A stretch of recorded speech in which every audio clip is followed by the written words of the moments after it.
godaanaa atuu nasiibumaa.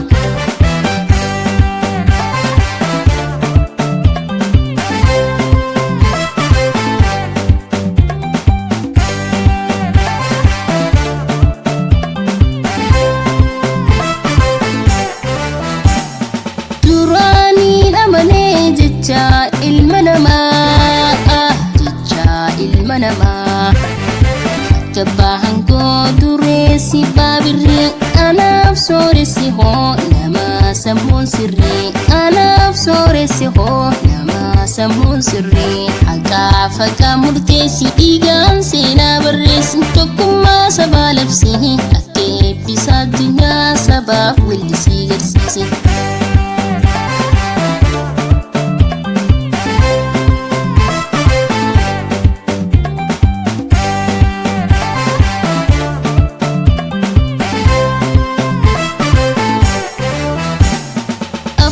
Keenyaa fi aadaa seenaa keenyaa fi gadaa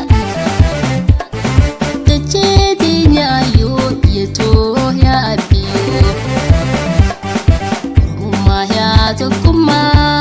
Oromummaa yaa tokkummaa gaaddisni keenya namummaa. Afaan keenyaa fi aadaa seenaa keenyaa fi gadaa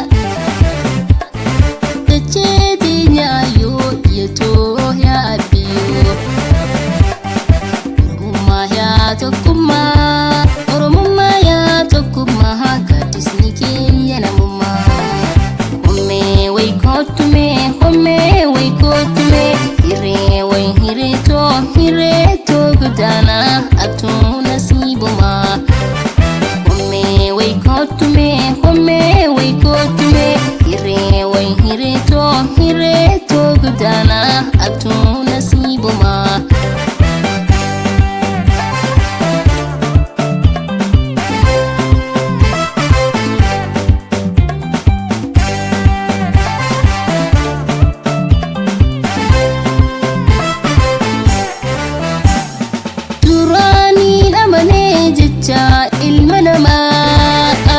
Jecha ilma namaa jabaahan koo dureessi baabirrii anaaf sooressi hoo nama sammuun sirrii anaaf sooressi hoo nama sammuun sirrii haqaa faqaa murteessi dhiigaan seenaa barreessi tokkummaa sabaa labsi akka eebbisaa addunyaa sabaaf weellisii garsiise.